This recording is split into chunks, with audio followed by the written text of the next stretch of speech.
How's it going, YouTube? This is Skull, and today I am going to go over the top 10 4K UHD Blu-rays that I own. So right now I have about 80 titles in 4K in my personal collection, and I just felt like sharing it with you guys.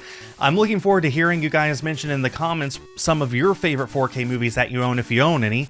And this is the kind of content that I want to do more on my channel this year, is just showing off more of my collection. I've got so much stuff to share with you guys, and I thought this would be a pretty cool start. Last year, in 2023, I got a 65-inch Sony A95K OLED television, which was recognized as the single best consumer TV of the year 2022, and I'm very happy to have it. It is an amazing, beautiful display. I need to make it clear, I do not have surround sound. I am waiting until I get a house before I do it. I can't really do it very well in an apartment, so there's probably some movies that I would have included here based off of the sound mixing, but I'm going only off of picture quality that I can see myself. Speaking of picture quality, my TV does HDR really well. It's an OLED, which means that it's capable of perfect blacks. Most people don't have OLED TVs. If they have a 4K at all, it's usually a much cheaper one, so your mileage may vary. Just know that what I am showing off today is based off of my personal taste, and it may not be for everyone. It's also worth mentioning that I play all of my movies on a Panasonic DP UB820K 4K dedicated player. I do not use my PlayStation 5 and I do not use my Xbox Series X because those are an inferior picture, so I have a dedicated player. This is about as good as these movies can ever possibly look for the general public on a TV, basically. It's also worth mentioning I am not a horror fan. I do not do horror very well, especially modern horror, so there will not be horror movies in this list, with one exception, which you'll understand when I get to it. I've seen a lot of other people do top 10 4Ks in their collection, and a lot of them include horror films, and I'm sure that those look great, but I do not like horror, so you will not be seeing any of those in this video. I also want to say that we are very fortunate now that we've gotten to a point where almost every single 4K release is an improvement over the equivalent Blu-ray. There was a point a few years ago where you had to really do your research to see if a 4K was worth getting, and there are still a handful of really bad 4Ks which are inferior to the Blu-ray. The two big ones that come to mind are Terminator 2 and Pirates of the Caribbean. That being said, we're kind of getting to the point where every 4K release is better than the Blu-ray, so you'll probably be happy no matter what the movie is you pick up. So this is just for fun. Just keep that in mind. I'm not saying that these are the only films worth getting in 4K. Absolutely not. I'm just saying, I just thought that I'd throw that out there before I get started. And finally, most importantly, these are just my personal picks. I am really looking forward to hearing you guys say what your favorite 4Ks are, if you have them. And if you don't watch 4K movies, I hope that you continue watching this video anyway, because maybe I can get you interested in picking up some of these titles for yourself when you eventually upgrade. All that being said, let's go ahead and get started with number 10, and I went with The Lion King 2019. I need to make it clear that I much prefer the original Lion King, the one from 1994, and that 4K actually was the very first 4K that I ever watched after I got a computer monitor that could output 4K and Xbox One X. Very first film I watched was The Lion King 1994.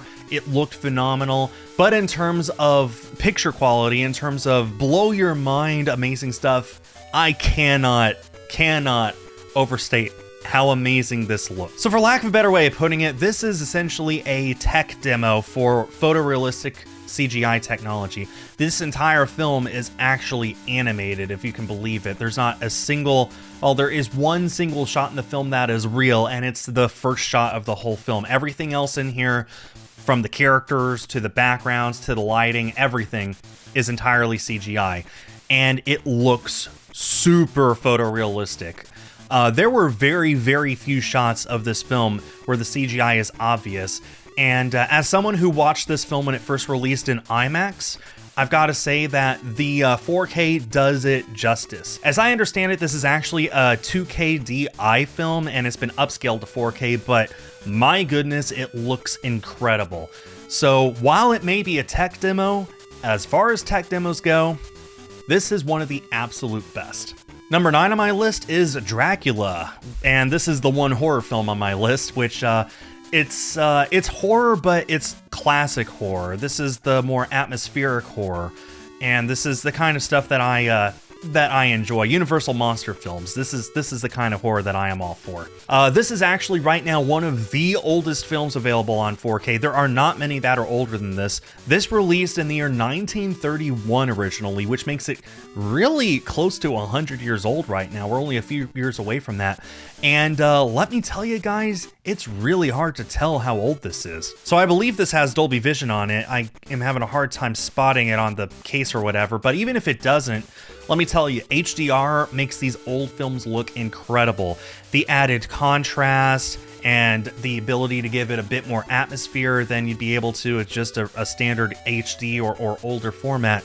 It really makes the picture pop. All of the different levels between the blacks and the grays and the highlights and the lowlights, it just makes it look incredible on this. It makes it look like it could have been filmed with a modern film camera and then just transitioned to black and white.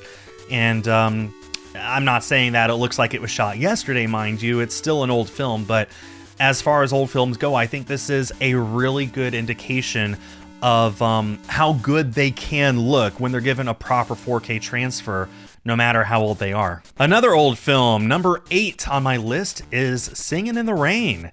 And this one was released in 1952, so this is just a hair over 70 years old now. It's almost 75. But this is one where it really does look like it could have been filmed yesterday. It is that good. This is a color film, unlike Dracula, which is black and white, and the colors in this look phenomenal. They shine in this transfer. And thanks to the upgrades with HDR and 4K in general with a higher color palette, it is just incredible to see this. You get to see colors in this film that you probably didn't even realize existed back in the 1950s, or at least I didn't until I got this. It is a really, really beautiful film.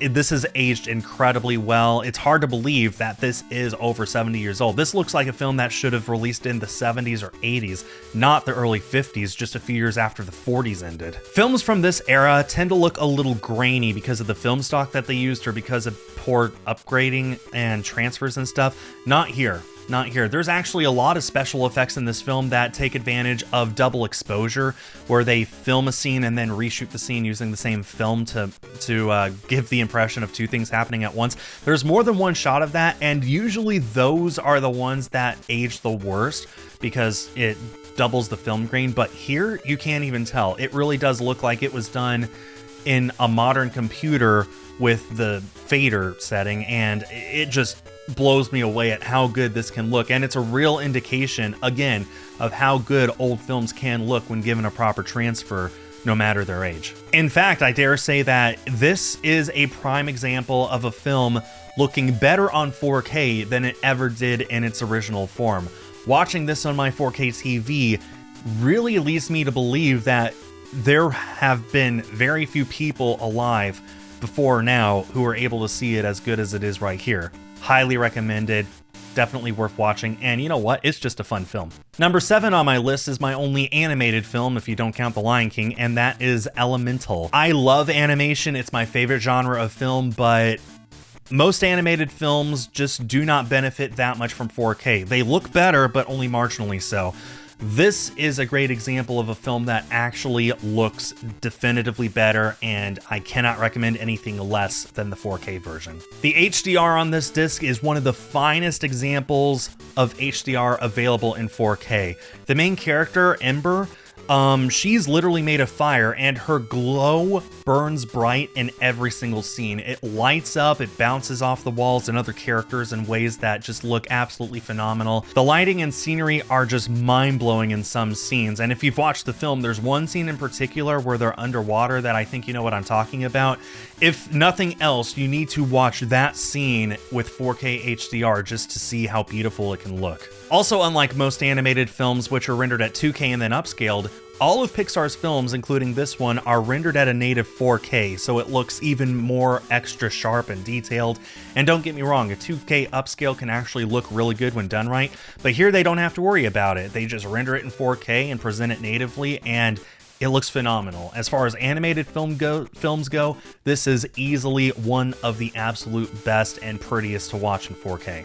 One little note, this is actually a hard film to find in 4K right now. I mentioned this in my physical media video a few days ago, but I had a hard time finding this. Walmart was sold out, Best Buy was sold out, Target was sold out. It wasn't being sold new on Amazon. eBay was being sold used for 50 bucks. This is the Disney Movie Club version of this, which I'm very happy that they still offer. So I guess what I'm getting with all of that is just that this is a hard film to find in 4K, so be prepared to hunt for this for a little while, but trust me, it's worth every single penny when you do find it. Number 6 is the science fiction classic from 1982, Blade Runner. Yeah, this film is over 40 years old now, and it takes place in the year 2019, which was 5 years ago now. So this version of the film is the final cut. This is the only version I've ever watched. The very first time I ever watched this film was this very disc late last year. So you don't need to see any other versions. Get this one. I don't even know if the other versions are available in 4K. This is the one to watch. This is the definitive version of this film. You do not need to watch anything else. So this film looks incredible already as it is, but it looks even better because the special effects were actually filmed on 70mm, so they look extra good. And for those of you who don't know, 35mm translates about into 4K. That's not exactly how it works, but that's roughly how it works. 70mm is closer to 8K, which means that the special effects on this 4K disc look extra sharp, extra good, extra chef's kiss. Just absolutely beautiful. This is a little loose, I just realized, huh? Special effects look amazing. Of course, the picture itself is dark and gritty, and it really demonstrates how the 4K shines in dark and gritty environments. Like, you're able to still see every single little detail, even if it's in the shadows, even if it's obscured by the light, even if there's a lot of grit on the screen, and a little bit of film grain, but film grain is okay. This is a really phenomenal transfer. This is another one of those films like that looks like it could have been shot yesterday, and it's highly recommended. If you're a science fiction fan or if you're a fan of this film, well, you probably already own it, so you don't need me to tell you about it. But yeah, Blade Runner, the final cut, number 6. Number 5 is actually going to be 2 films. This is because I couldn't figure out which one was better than the other. So Avatar and Avatar: The Way of Water are going to be tied for the number 5 spot. Yes, it's a pair, but they're both worth bringing up. Although I will mention that the first Avatar film actually does have Dolby Vision on disc, but Avatar: The Way of Water does not. This is, as far as I know, the only time Dolby Vision has actually been done correctly by Disney on a disc, so that's kind of interesting. So these are both on 100GB discs, which means that they're able to push a lot more data to the players and thus bring a lot more clarity to the screen. So you won't see things like color banding or compression artifacts and stuff like that. These really do look like it's just being projected onto a screen in a theater, and you don't have to worry about seeing any imperfections whatsoever. They look amazing. And of course, they are 2 of the most visually impressive films ever made. I'm sure all of you are at least familiar with these films. Most of you have probably watched them at least once, or at least one of the films at least once. And you know what? Even right now, they're both worth watching with a big tub of popcorn just to turn off your brain and have some fun. And as far as demo-worthy 4Ks go, these are both incredible, and I am very much looking forward to seeing Avatar 3 when it comes out, hopefully next year. Coming in at number 4, I am going to be bringing up the Dark Knight trilogy, and I'm actually going to go ahead and only pick one of these, and that will of course be The Dark Knight, which is one of the greatest superhero films ever made. All 3 of these films actually look great in 4K, but I'm just going to focus on this one because it's my favorite of the 3. So, of course, this was actually the very first Hollywood film ever, the very first Hollywood full-length motion picture that had sequences shot with an IMAX camera, which is actually pretty common these days, but back then, this was actually a really big deal. And let me tell you, those scenes look amazing. The rest of the film actually looks pretty good with 4K because Christopher Nolan's pretty good at making sure that his 4K film presentations are phenomenal. But the IMAX scenes, the uptick in clarity and quality, you can immediately tell the difference. And not just because the aspect ratio changes too. This just looks absolutely phenomenal, a terrific demonstration of how good 4K can look, especially when you take the raw IMAX footage and convert it down to match the rest of the film. It's just really, really good. I wrote down in my notes here, the extra detail offered by the 4K is mind-blowing. You really feel like you're there in person watching the movie unfold in front of you, and I think that that is absolutely true. And that's part of the reason why these movies are so much better looking than movies that have come after. A lot of the films afterwards that are superhero movies, you tend to have CGI, and even when the CGI is really, really good, like say Thanos in Avengers, you still know it's CGI. Whereas here, most of the film is practical. Combine that with the fact that it is filmed partially in IMAX, and this is one of those superhero films that you forget is a superhero film. This is straight up just an amazing film, a great film to watch, and highly recommended.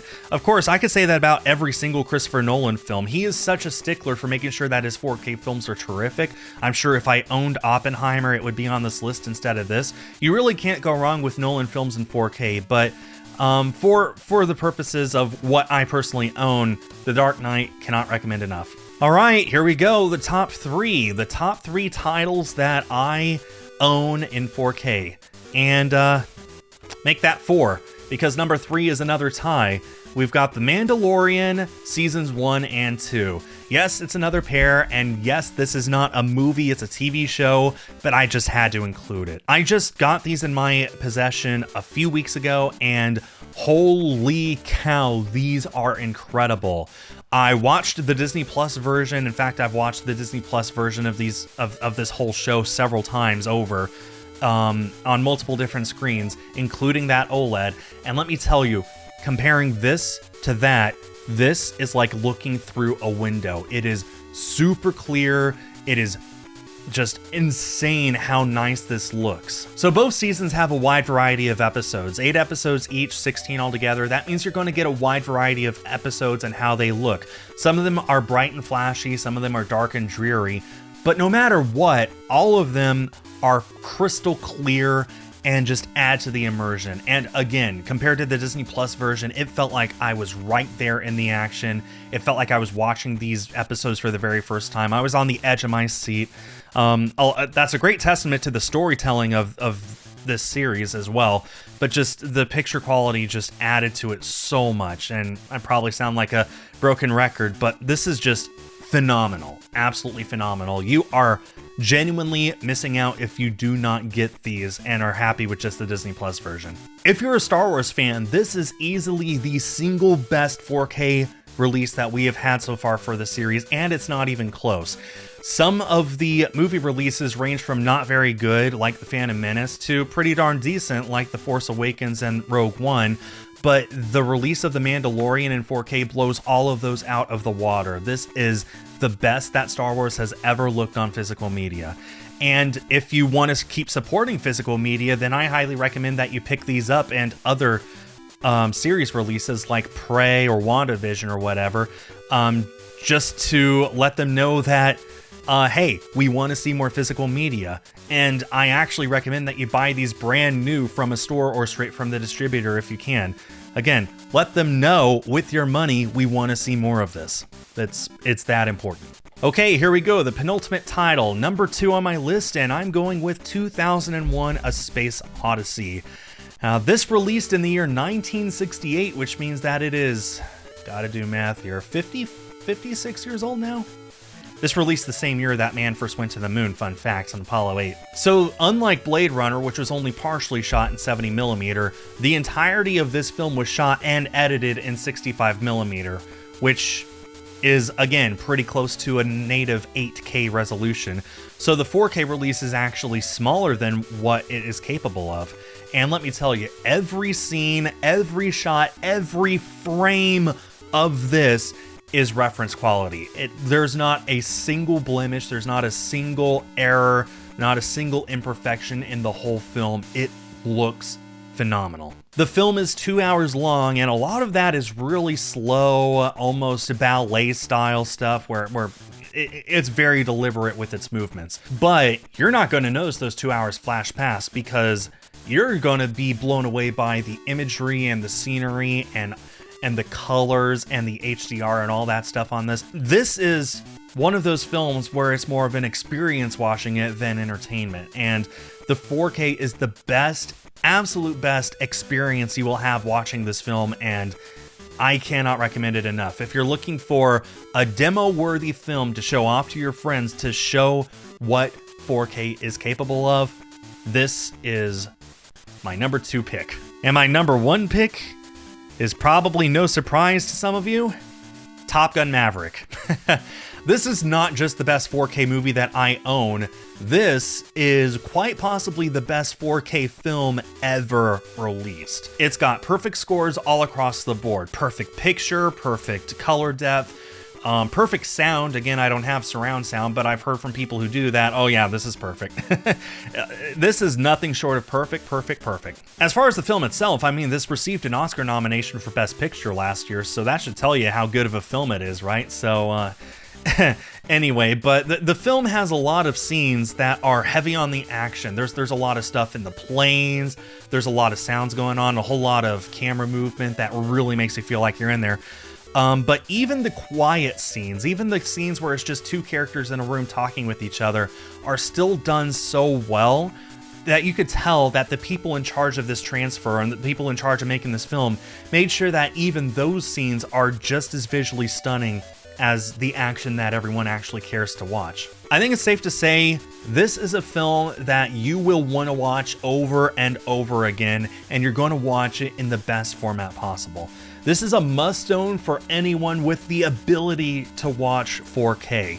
It doesn't matter if you have the best OLED TV on the planet or if you just watch on a computer monitor that has enough pixels to count. This is one of those films where you are doing yourself a disservice if you don't have it and watch it however you can. And there we go. That was my top 10 4Ks in my collection.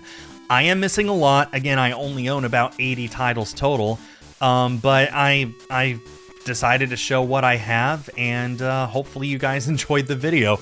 If you own 4Ks and if you have a favorite, please let me know in the comments, and please consider subscribing because I'm going to be doing more of these collection showcase videos this year. That'll do it for now. Thanks everyone so much for watching, and stay tuned for more.